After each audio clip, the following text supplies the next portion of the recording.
पर फरेब के ये सारे घर, इनमें रहने वाले तुमको सफेद दिल पत्थर, जिम्मा है ये कुदरत का या खता तुम्हारी है, जो भी है सबब सो है पर सजा हमारी।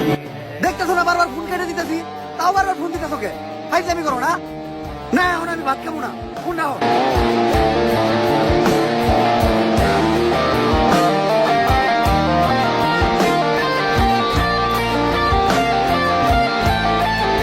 ভাইয়া আমার না বাবা মা কেউ নাই, 2 দিন হলো আমি কিছু খাই নাই, আমার কিছু খাইতে দিবেন?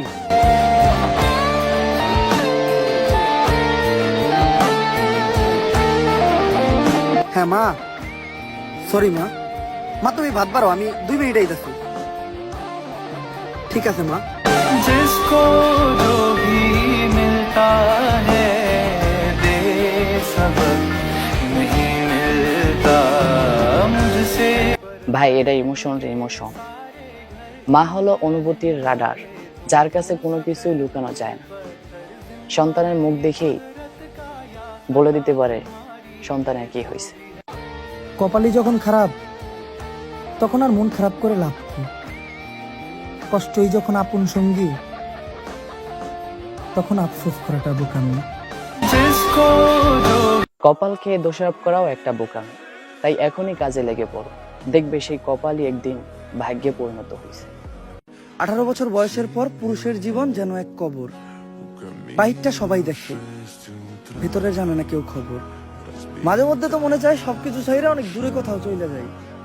তারপর আবার মনে পড়ে আমাদের কাছে তো অনেক দায়িত্ব, কারণ আমরা কারো বাবা, কারো স্বামী, কোনো মায়ের সন্তান বা কোনো বোনের ভাই।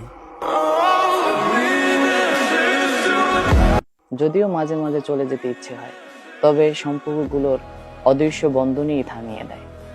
এদের জন্যই তো আবার নিজেকে গুটিয়ে রাখি।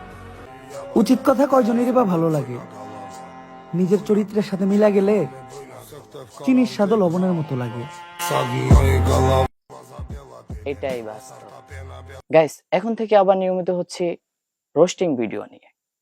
যারা ফেসবুক পেজ থেকে দেখছেন অবশ্যই পেজটি ফলো দিয়ে রাখবেন, আর যারা ইউটিউব চ্যানেল থেকে দেখছেন অবশ্যই ইউটিউব চ্যানেলটি সাবস্ক্রাইব করে পাশে থাকবেন।